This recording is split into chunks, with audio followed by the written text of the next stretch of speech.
নিশা 11 বজা পৰ্যন্ত থাকিব খোলা জুবিন ক্ষেত্ৰ। এই মুহূৰ্তত জুবিন অনুৰাগীলৈ লৈ অহা হৈছে আন এক খবৰ। লাখ লাখ জুবিন অনুৰাগীলৈ আহি গ'ল ভাল খবৰ। সোণাপুৰৰ জুবিন ক্ষেত্ৰ দৰ্শনৰ সময়সীমা বৃদ্ধি কৰিছে ৰাজ্য চৰকাৰে। ফেন ক্লাবৰ আহ্বানৰ পিছতে মুখ্যমন্ত্ৰী ডক্টৰ হিমন্ত বিশ্ব শৰ্মাৰ বৃহৎ সঁহাৰি।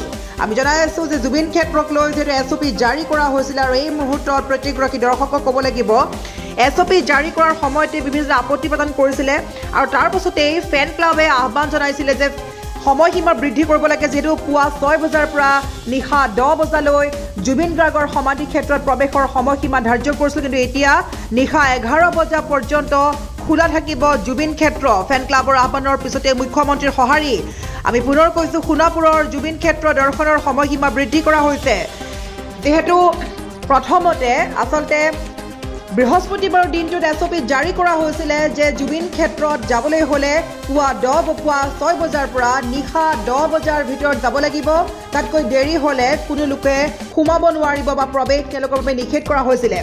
পুৱা 6 বজাৰ পৰা নিশা 10 বজালৈ সময়সীমা বান্ধি দিছিলে, কিন্তু সকলোৱে আপত্তি কৰিছিলে আৰু এইখিনি ক'ব লাগিব এই ক্ষেত্ৰক লৈ বিভিন্ন মুখ্যমন্ত্ৰীলৈ পত্ৰ প্ৰেৰণ কৰা হৈছিলে, বিভিন্ন আপত্তি কৰিছিলে। তাৰ পাছতে কিন্তু ফেন ক্লাবেও আপত্তি কৰিছিলে বা সঁহাৰি জনাইছিলে যে আহ্বান জনাইছিলে যে সময়সীমা বৃদ্ধি কৰিব লাগে আৰু তাৰ পাছতে সোণাপুৰৰ জুবিন ক্ষেত্ৰ দৰ্শনৰ সময়সীমা বৃদ্ধি কৰিছে। নিশা 11 বজা পৰ্যন্ত খোলা থাকিব জুবিন ক্ষেত্ৰ। ফেন ক্লাবৰ আহ্বানৰ পিছতে মুখ্যমন্ত্ৰী ডক্টৰ হিমন্ত বিশ্ব শৰ্মাৰ গুৰুত্বপূৰ্ণ সঁহাৰি।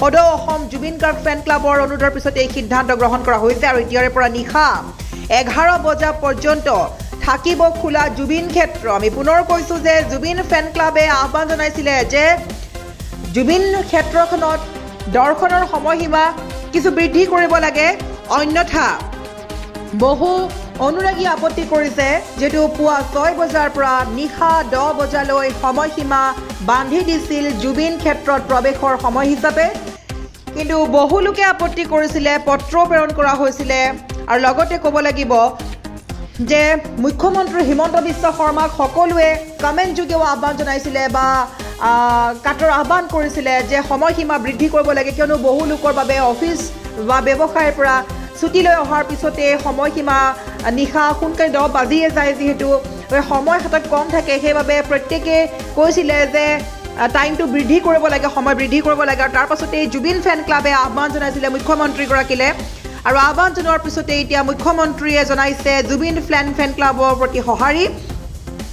সদৌ অসম জুবিন গাৰ্গ ফেন ক্লাবৰ অনুৰোধৰ পিছতে এই সিদ্ধান্ত গ্ৰহণ কৰিছে মুখ্যমন্ত্ৰী হিমন্ত বিশ্ব শৰ্মাই। এতিয়াৰে পৰা নিশা 11 বজা পৰ্যন্ত খোলা থাকিব জুবিন ক্ষেত্ৰ আৰু নিশা 11 বজা পৰ্যন্ত প্ৰৱেশ কৰিব পাৰিব জুবিন ক্ষেত্ৰত অনুৰাগীয়ে। পূৰ্বে 10 বজালৈকে নিশা 10 বজালৈকে সময়সীমা বান্ধি দিছিলে, কিন্তু এতিয়া এঘণ্টা কিছু বৃদ্ধি কৰি দিয়া হৈছে। 10 বজাৰ পৰিৱৰ্তে 11 বজাত বন্ধ কৰি দিয়া হ'ব জুবিন ক্ষেত্ৰৰ মূল দুৱাৰ বা প্ৰৱেশ দুৱাৰ। 11 বজাৰ পূৰ্বে সকলো লোকে যাব পাৰিব, কিন্তু 11 বজাৰ মাত্ৰকে সকলো ওলাই আহিব লাগিব জুবিন ক্ষেত্ৰৰ পৰা, কিন্তু 11 বজালৈকেহে সময়সীমা বৃদ্ধি কৰিছে। পুৱা 6 বজাৰ পৰা দিনৰ ভাগত লগতে নিশা 11 বজালৈকে অনুৰাগীয়ে তাতে ভিৰ কৰিব পাৰিব। 11 বাজি যোৱাৰ মাত্ৰকে প্ৰত্যেকগৰাকী অনুৰাগী ওলাই আহিব লাগিব। 11 বজাৰ পৰা বন্ধ কৰি দিয়া হ'ব এণ্ট্ৰি যি গেট আছে বা প্ৰৱেশ দুৱাৰ যি আছে সেয়া বন্ধ কৰি দিয়া হ'ব।